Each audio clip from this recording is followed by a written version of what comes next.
everyone, we're back again today to talk more about multiphonics. This week we're going to talk a little bit about the overtone multiphonics. These are the multiphonics that we commonly associate with or think about when someone says clarinet multiphonics. They're the ones with kind of the nasty, distorted sound. So the low E multiphonic is a good example.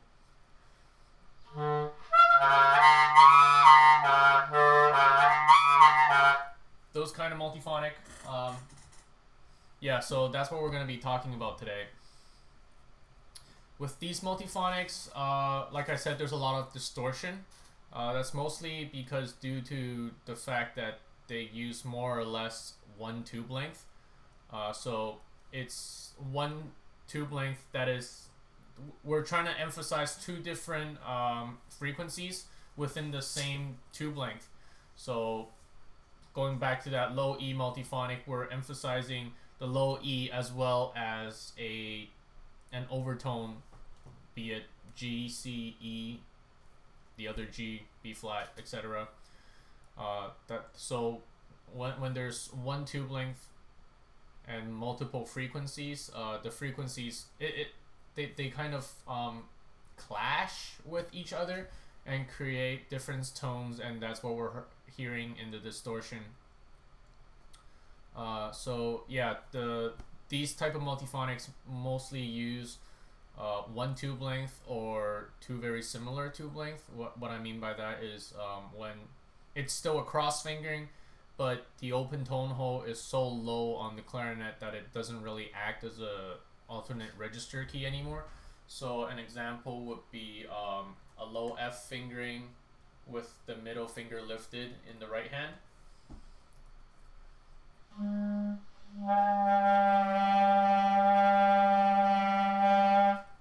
So that has a similar kind of a distortion effect and whatnot.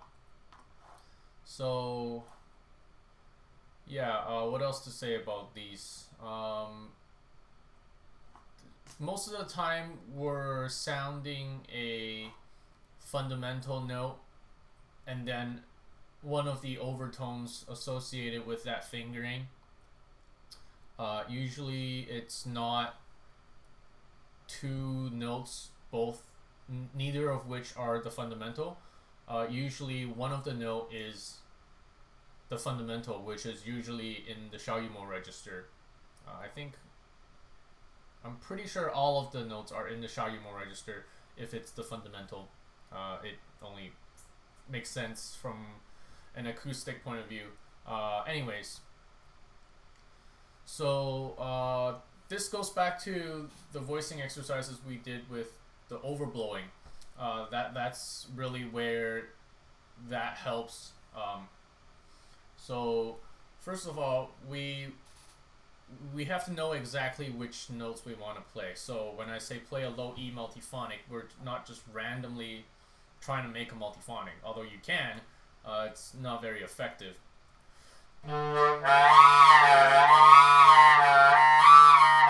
There's a lot of different multiphonics to pick from with this one fingering.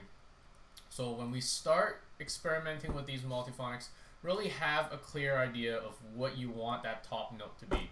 So for example, if I want that top note to be a C,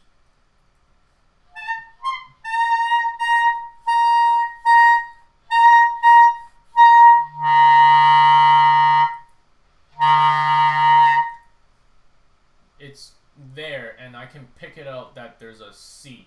So using a different example, if I want unison E's 2 octaves apart, 3 octaves apart,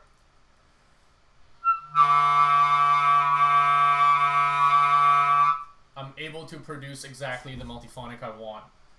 That way, if we learn it that way, we gain more control over what our voicing is doing, so that we're not just randomly fishing for multiphonics and whatever comes out comes out. Because that's really not the goal we want to achieve with learning multiphonics. We want to be able to control all our multiphonics.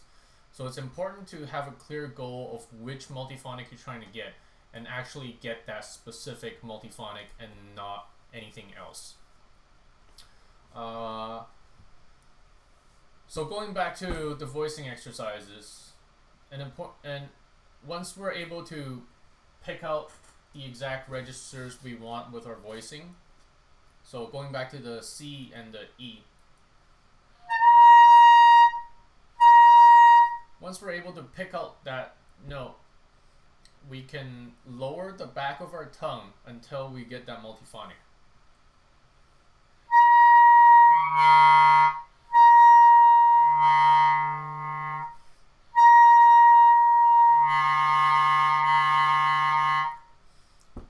So it's not a very big movement in the tongue, and at first you're gonna have a little trouble stabilizing the multiphonic once you get it, but just keep practicing and kind of know where that sweet spot is. And with these types of multiphonic, I personally find quite easy to just pick out once I know where the voicing is. So for example, if I want the C and the E and the E, the G above that, G6, and G5.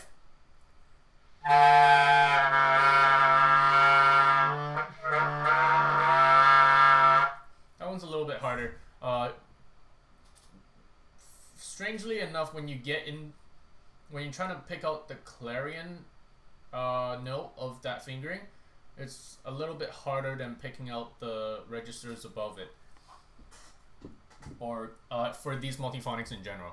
By the way, these multiphonics are labeled A in the multiphonic chart that I created, that's available on my website, with the exception of the ones that are obviously a closed dyad. What I mean by that is when the bottom note is between G and a B flat, or maybe even F and a B flat, and the top note is between a B and a F or G.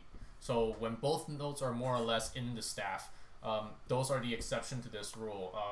I call those, this is just a personal nomenclature, I call those closed dyads, and we'll talk about that a little bit more next week. But yeah, the multiphonics I'm talking about this week are labeled A, with the exception of closed dyads in my fingering chart. So anyways, yeah, once we're able to pick out the register we want and create that multiphonic, it's quite easy to kind of know exactly where that voicing is and reproduce it. And we can also start with the bottom note and then add the top note quite easily as well.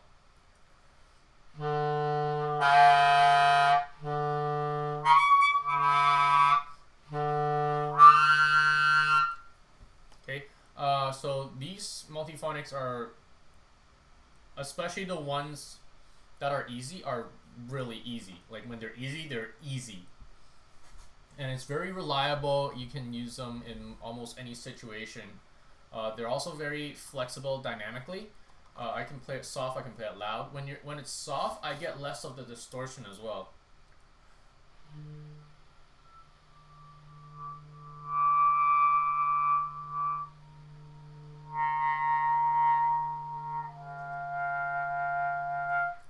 So they do work in a soft dynamic. You're just gonna get a little less distortion. If this type of multiphonic is the only way for a composer to get the notes that the note pairing that they want, you can use it at a soft dynamic and not get too much distortion. So that's one way around some of the weird multiphonics that composers write. Composers take note as well. If you want, some of these multiphonics, they don't work in a loud volume, but they might in a soft volume. But always check with a clarinet player. Yeah, so another way of learning to play these multiphonic is just play the lower note. In this, we're gonna keep using the low E example, the low E multiphonic as an example. So when we play regularly, or the normal default voicing for most people is to have the back of our tongue touching the top molars. So when you're just learning to play these multiphonic, experiment with sliding your tongue along the top teeth. So sliding it forward and backwards. So right now, I'll just demonstrate. So I'm gonna start with a normal voicing, my default voicing, which is tongue high, E position, and then I'm gonna slide it forward, E, and then backwards, E. When you slide it forward, it feels weird, and then when you slide it back, it kind of forms into the sound, like earth, the syllable, and that's kind of how we get these multiphonics.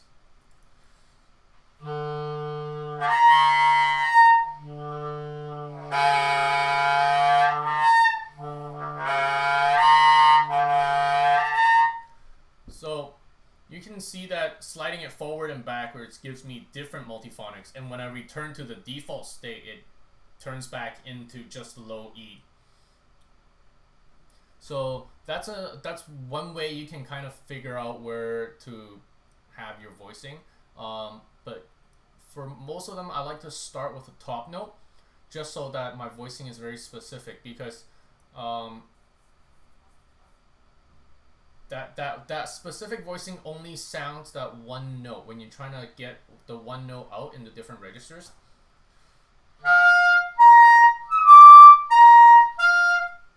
Those notes have their own voicing configuration, and I can't move my tongue around without changing the note or dropping back down to the E. Whereas with the low E, I can move my tongue around anyway. Well, not anyway. I can move my tongue a lot without changing the register. I might change the pitch and the tone quality a little bit, but it's still going to be a low E.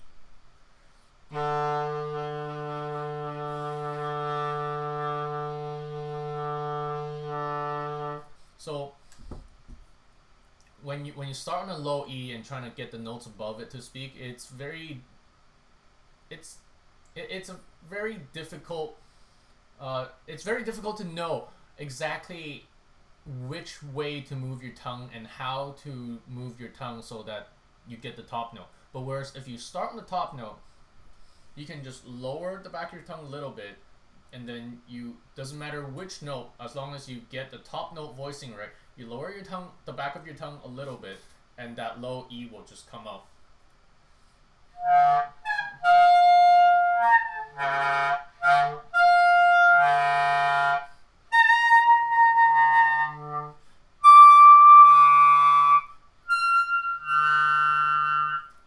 Okay, so that's how I approach these multiphonics, and I think that should give you an idea of how to approach them and whatnot.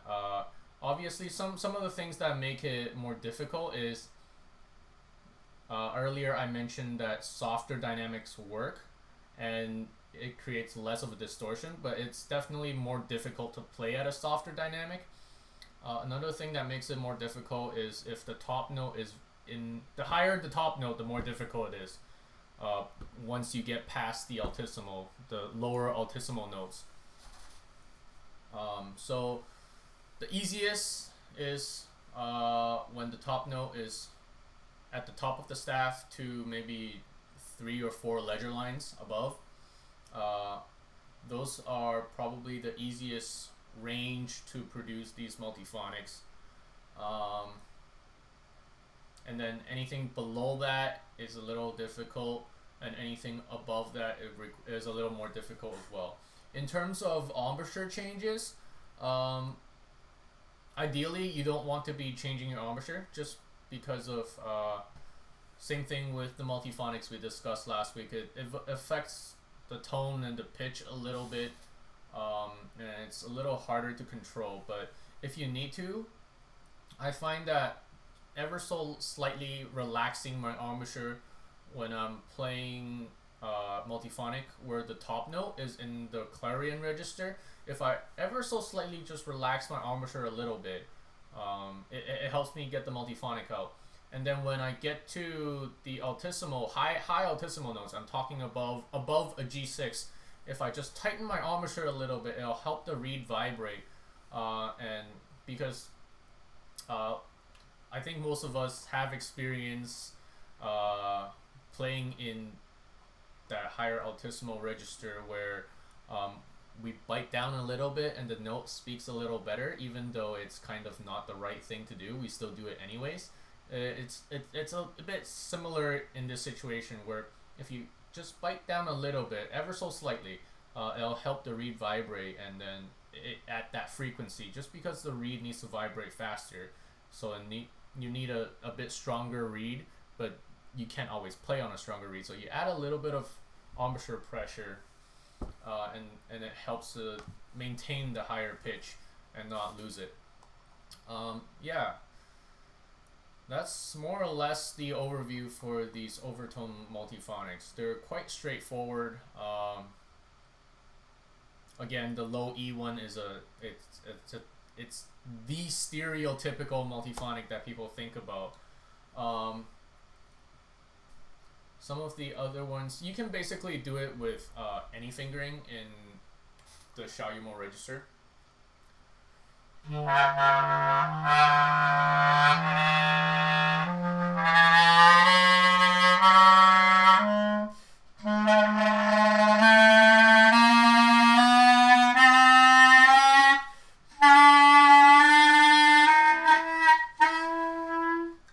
When we get to F sharp G, it gets a little more difficult and kind of steps into one of the other categories that we'll talk about later. But yeah, these are very versatile fingerings. If you want a distorted sound, these are what you go for. It can also create a not so distorted sound if you play a little bit softer. The most important thing is just to know, because these fingerings are capable of so many different combination of multiphonics or a combination of notes.